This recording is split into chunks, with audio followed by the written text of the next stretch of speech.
Isang pinagpalang araw sa inyong lahat. Tayo po'y magninilay sa salita ng Diyos, ang pinagmumulan ng awa at tawa ng ating buhay, ang salitawa. Pumasok na po tayo sa ika-6 na linggo ng karaniwang panahon. Mga kapatid, huwag po natin kakalimutang magdasal at magsimba. Malungkot po ang buhay ng mag-isa. Masakit po sa kalooban yung pong ikaw ay iniiwasan, nilalayuan, pinandidirian ng ibang tao na para bang ang dumi-dumi mo. Mga kapatid, sa mga itong salita,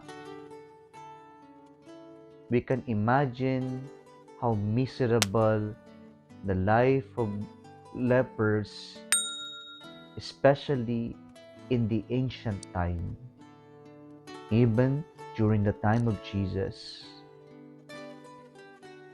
And we are given a picture of their life sa ating unang pagbasa ngayon. Dito po marinig natin sa first reading how lepers were diagnosed in the ancient time. And once they are diagnosed, they are given these solutions.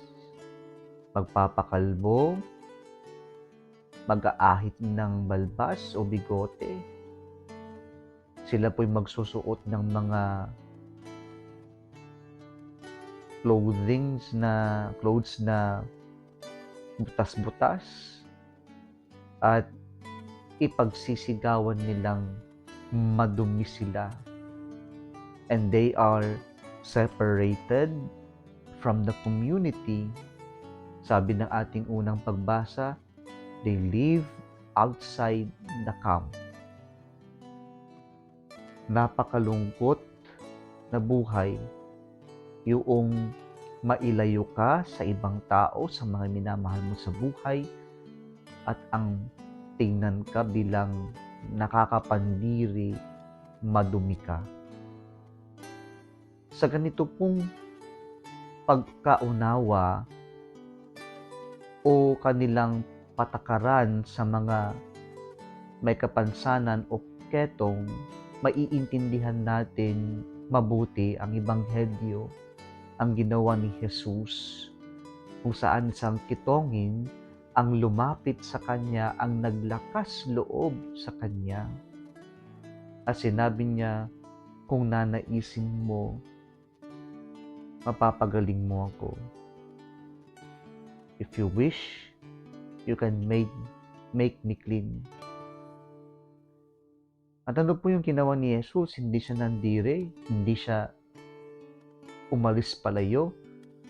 Pero sabi sa ating Ebanghelyo ngayon, He stretched His hands and touched him.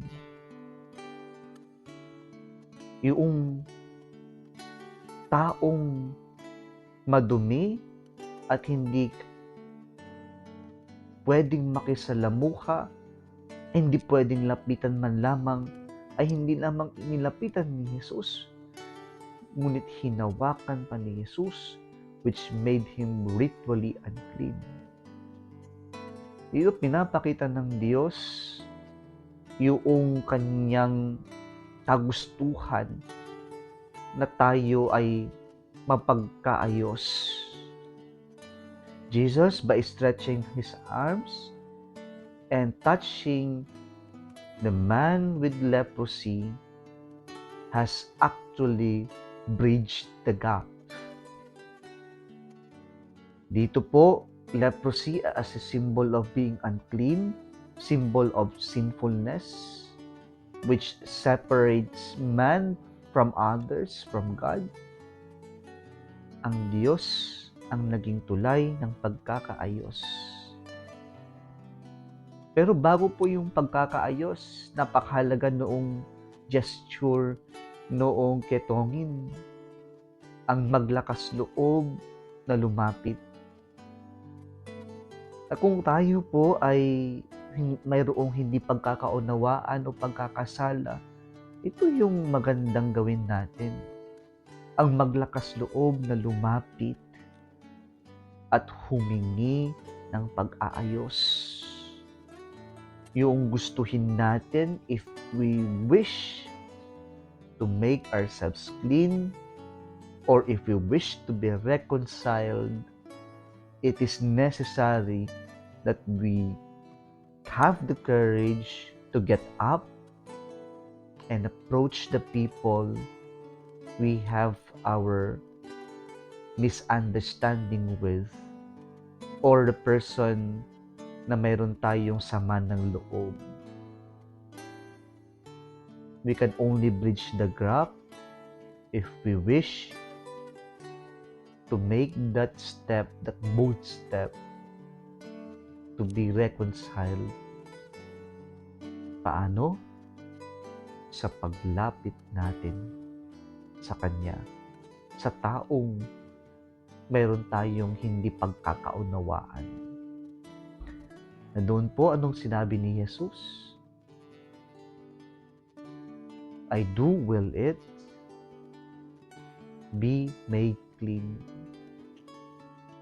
Dito pinahayag ni Jesus na kailanman ng Diyos ayaw niya tayong mapapasama. Ang nais ng Diyos, lagi tayong maging dalisay, lagi tayong maging malinis, at magkaroon ng mapayapang buhay. Hindi kagustuhan ng Diyos na mahirapan tayo, hindi kagustuhan ng Diyos na mapasama tayo, hindi kagustuhan ng Diyos na tayong magdusa. Ang gusto ng Diyos, mapagaan ang buhay natin. Ang gusto ng Diyos, maging malinis at talisay tayo.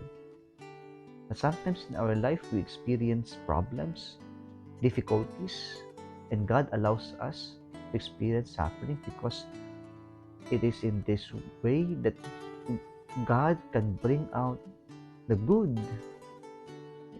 in us and the good in our situation, in our circumstance. Kaya pinahihintulutan ng Diyos ang mga ito para lumabas yung mabuti sa ating kalagayan at lumabas yung mabuti sa atin. Pero ang katotohanan, ang kagustuhan ng Diyos ay hindi yung ating pagdurusa, hindi yung tayo ay nahihirapan, pero ang gusto ng Diyos ay tayo lagi ay mapabuti. At parte ng pagpapabuti natin ay yung tayo ay mapagkaayos sa ating relasyon sa kapwa at higit sa lahat sa ating relasyon sa Diyos. Mga kapatid, ayusin natin yung ating mga ugnayan. Kung hindi tayo pagkakaunawaan, magkaroon tayo ng lakas ng loob na lumapit at humingi ng patawad, magpatawaran, at higit sa lahat magkaayos. Kung tayo ay napupuno ng kasalanan sa spiritual, lapitan natin ang sakramento ng kumpisal. Kung sa ganon, tayo'y mapatawad sa ating mga kasalanan at magbalik loob sa ating Panginoon. Muli isang pinagpalang araw sa inyong lahat.